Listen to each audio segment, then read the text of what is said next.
스가랴가 사는 날에, 스가랴가 사는 날에라는 제목으로 말씀의 은혜를 함께 나누겠습니다.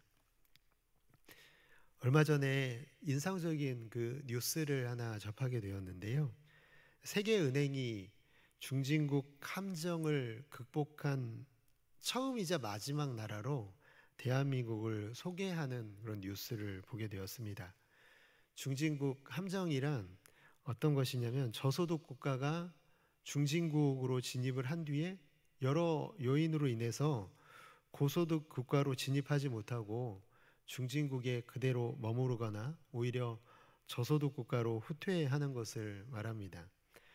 그러니까 이 중진국 함정을 벗어난다는 것은 거의 불가능에 가까운데, 마치 낙타가 바늘구멍을 통과하는 것과 같이 그 어려운 이 중진국 함정을 극복한 나라가 대한민국이 처음이자 마지막이다 라는 것이죠.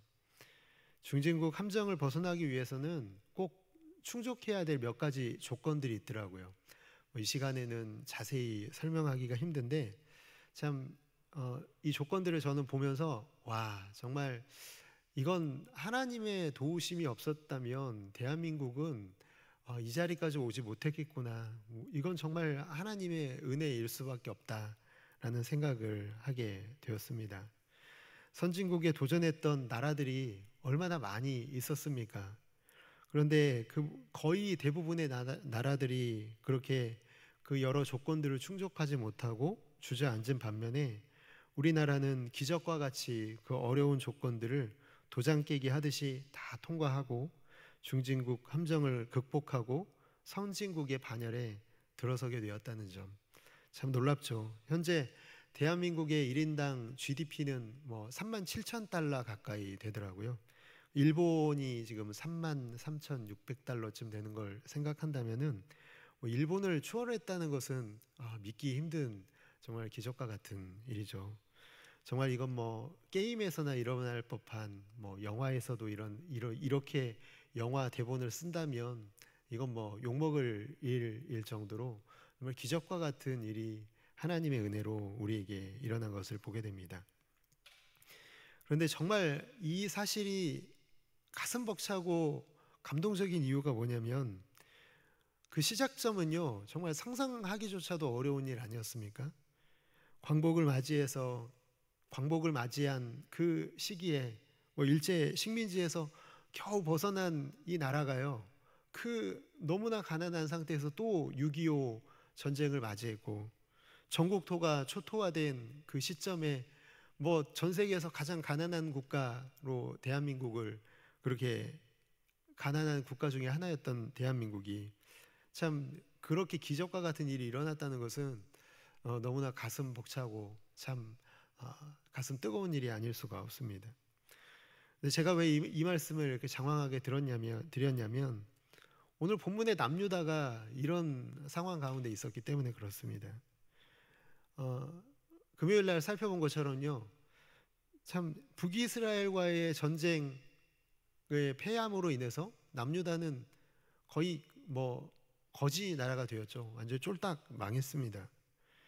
군인이 되어서 출전했던 그 젊은 사람들이 얼마나 많이 죽었을까요? 나라를 위해서 일해야 될 사람들이 절대적으로 부족해진 상황. 또 북이스라엘은 승전국이기 때문에요, 남유다에 와서요, 모든 거의 나라의 국가의 재산을 싹싹 남김없이 다 털어갔을 것입니다. 예루살렘 성벽을 허물었고 많은 사람들이 포로가 되어 북이스라엘로 끌려갔는데, 그때 이 아마샤 왕도 이 북이스라엘로 끌려감으로 인해서 참 우시야라는 이 왕이 16세 어린 나이에 남유다의 왕으로 참 준비도 없이 그렇게 왕이 되었습니다. 여러분 보시면 정말 최악이죠. 이건 어떻게 이런 상황에서 뭘 할 수 있을까? 이런 상황에서 기적을 꿈꿀 수 있을까? 참 이런 상황임에도 불구하고 우시야는 진정 이런 최악의 상황 가운데서도 기적과 같은 신화를 써내려가고 있는 내용이 오늘 본문 26장의 내용입니다. 그가 어떻게 나라를 부강하게 했는가, 그것을 한번 먼저 살펴보기를 원하는데요. 먼저 그가 가장 먼저 손쓴 것은 무엇이냐면 군대를 재정비하고 있는 것을 보게 됩니다. 가장 기본이지 않습니까? 나라를 부강하게 하는 방법 중에 하나, 그 중에 하나는 바로 군사력을 확충하는 것입니다. 역대하 26장 13절에 보니까요, 그의 휘하의 군대가 30만 7,500명이라 건장하고 싸움에 능하여 왕을 도와 적을 치는 자들이 30만 7천 명의 이런 상비군을 두게 되었음을 밝히고 있습니다. 참 그 군대가 다 무너졌던 상황인데 젊은 사람들이 얼마나 많이 죽었겠습니까? 그런데 다시 이 위치로 끌어올리는 것, 이게 쉽지 않은 일이죠. 여기서 이제 이 30만 7,500명이 정말 능력을 발휘하려면요, 사실 이 군인들만 가지고 되는 것이 아닙니다. 지휘관들이 있어야 되는데요, 12절에도 보면은 이 30만 7,500명을 지휘할 이 족장들이 2,600명이 있었다. 그러니까 이걸 이렇게 나눠 보면은 이 한 사람이 지휘관이 약 100명이 조금 넘는 사람들을 통솔하는 걸 보면 이 지휘 체계가 상당히 잘 갖춰져 있었다라는 것을 보게 됩니다. 근데 군대는요, 그냥 사람만 모아놓는 게 아닙니다. 사람들이 모여 있는 이곳에 이 보급이 너무 중요한 것이죠. 오늘 말씀해 보면은 역대하 26장 14절에 보니까 우시아가 한 게 있는데 군대를 위한 것들, 군대가 싸울 때 필요한 무기들을 준비해 놓고 있는 걸 보게 됩니다. 방패와 창과 투구와 갑옷과 활과 물맷돌을 준비했다라는 겁니다. 온 군대가요, 갑옷과 투구를 입은 군대는요, 정말 질적으로 아주 우수한 군대죠.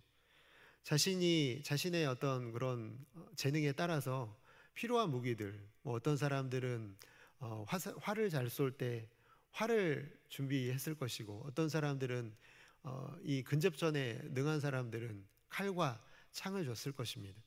그런데 이게 뭐 능력만 있다고 되는 게 아니라 이 무기를 공급해 줘야 되는데, 이런 무기들을 공급받은 이 군대, 아주 숫자만 많은 군대가 아니라 질적으로 아주 우수한 군대라는 것입니다.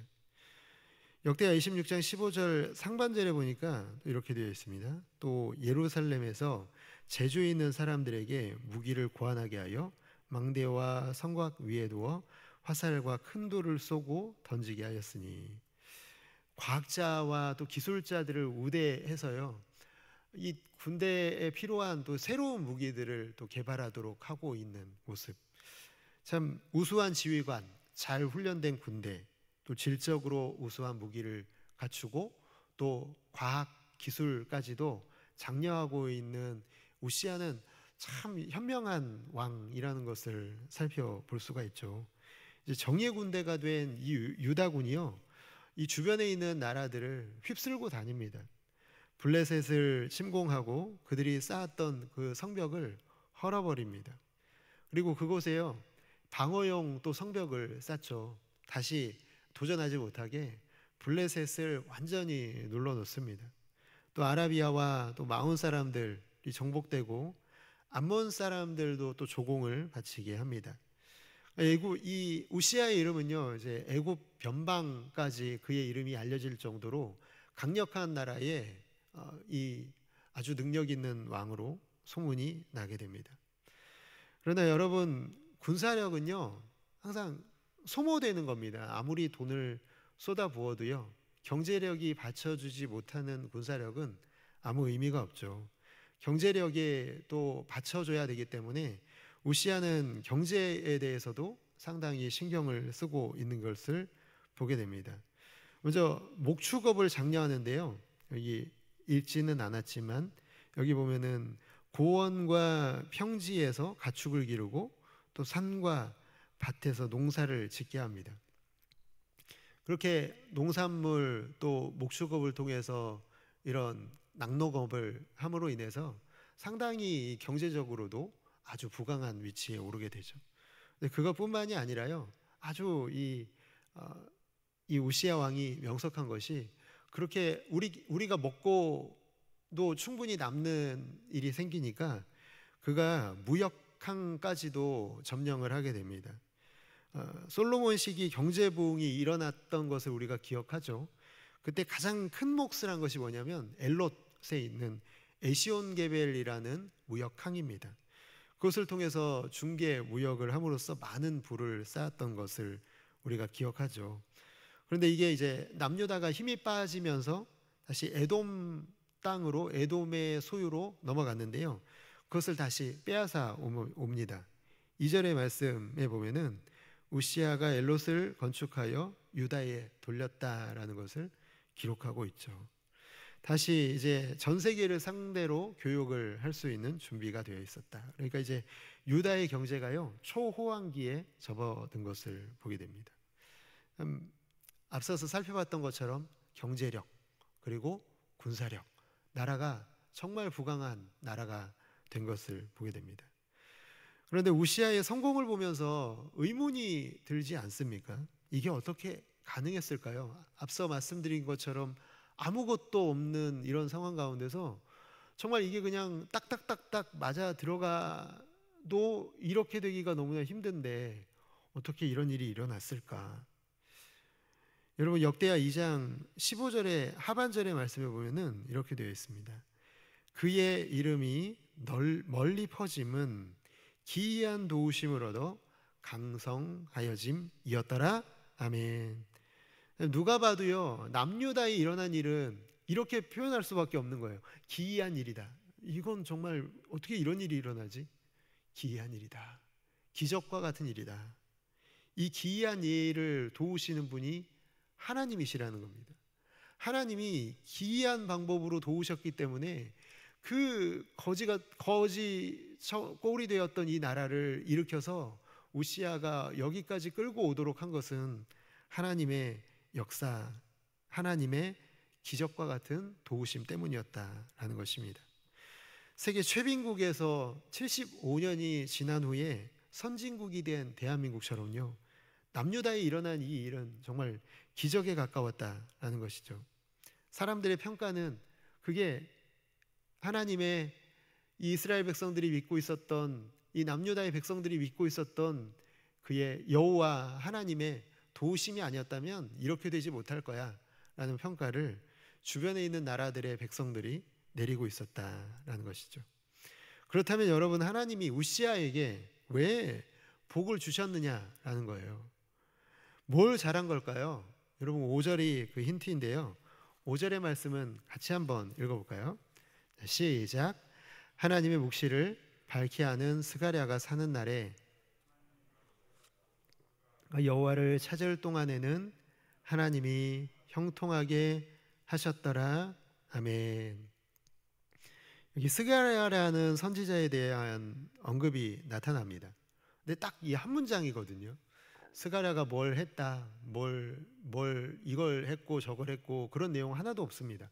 그냥 스가랴가 사는 날에라는 것만을 기록하고 있습니다. 그런데 스가랴 앞에 스가랴를 수식하는 그 문장이 있는데 그게 뭐냐면 하나님의 묵시를 밝히 아는. 그러니까 스가랴는 어떤 사람이었냐면 하나님의 묵시를 밝히 아는 사람이었다.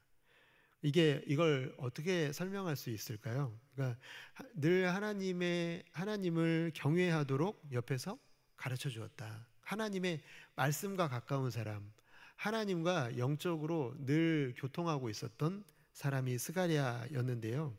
스가랴가 이 우시야 곁에서요, 늘 하나님의 말씀을 들려주고 하나님의 뜻이 이렇습니다라는 걸 조언했다.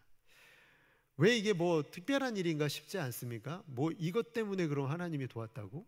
뭐 별일도 아닌 것 같은데 라고 생각하신다면요, 아마샤 때를 한번 생각해 보시면 쉽게 이해가 될 것 같습니다. 아마샤는 하나님의 사람이 조언하려고 왔을 때 어떻게 하죠? 아마샤가 그를 때려서 그의 말을 멈추게 하려고 했지 않습니까? 얘기하지 말라고, 내 앞에서 더 이상 하나님 얘기하지 말라고 이렇게 할 정도로 아마샤는 하나님의 사람의 말을 들으려고 하지 않았던 반면에요, 이 우시야는 하나님의 사람을 그의 곁에 둡니다. 스가랴를 그의 곁에 두고 항상 이렇게 물어봤겠죠. 뭐 중요한 문제 앞에서 중요한 결정을 내려야 될 때 늘 스가랴를 불렀고 하나님께 하나님의 뜻이 어디에 있냐고 여쭤봤을 것입니다.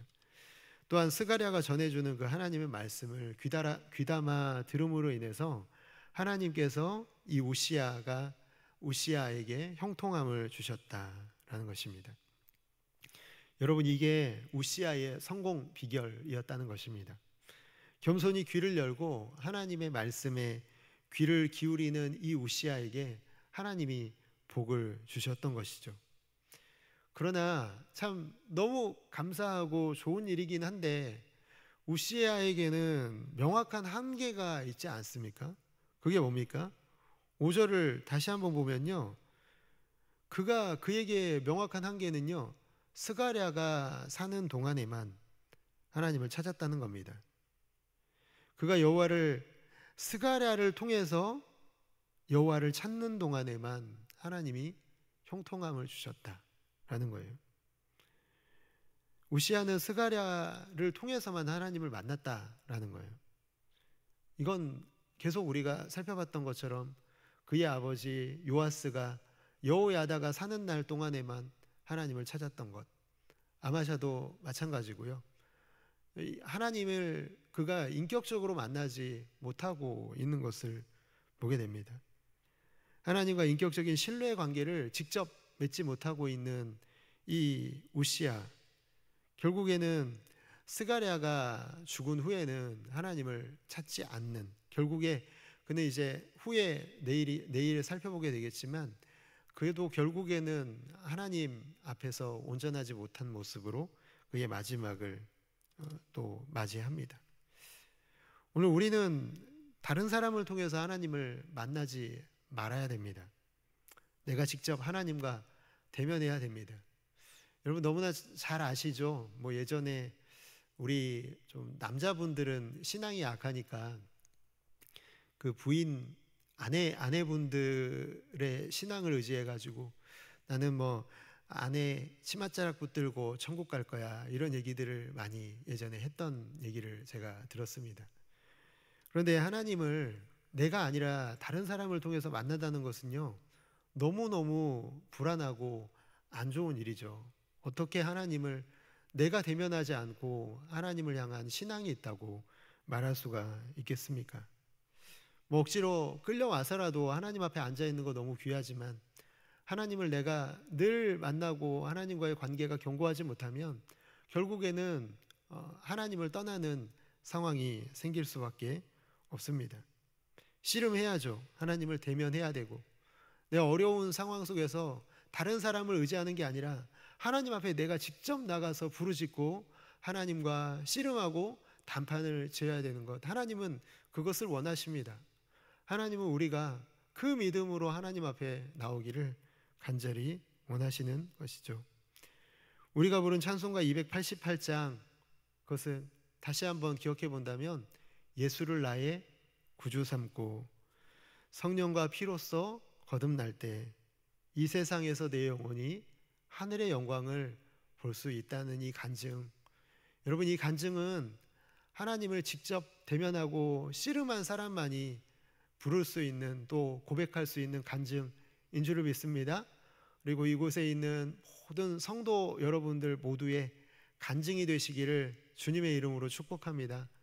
오늘 거룩한 주일, 오늘 우리가 꼭 기억해야 되는 것은 여러분에게는 어떤 간증이 있습니까? 우리는 어떤 간증으로 지금 살아가고 있습니까?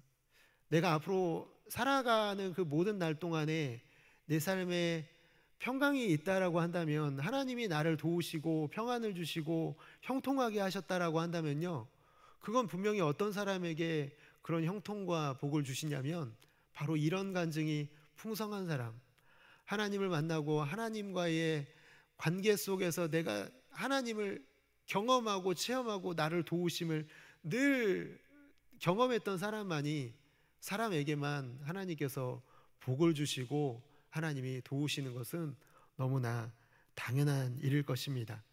다른 사람이 뭐 이랬더라 이런 얘기가 아니라 내가 경험한 하나님, 내가 체험한 하나님, 나를 도우신 그 하나님을 내가 경험한 것이 나의 간증이 될 때, 정말 날 것 같은 그런 간증들이 내 삶에서 차고 넘칠 때에 여러분, 하나님이 내게 복 주시는 것도 복으로 받을 수가 있고, 내 인생 속에서 나를 도우시는 그것도 내가 더 뜨겁게 체험할 수 있는 줄을 믿습니다. 그래야만 신앙이 흔들리지 않는 것이죠. 바라기는 여러분, 어제보다 오늘 하나님과의 관계가 더 깊어지는 여러분들 다 되시기를 주님의 이름으로 축복합니다. 그리고 오늘보다 내일 더 깊어지고요, 매일매일 많은 사람들에게 나의 체험을 간증하는 일에 더 깊은 확신을 가지고 전하시는 아름답고 귀한 동부의 모든 가족들 다 되시기를 주님의 이름으로 축복합니다.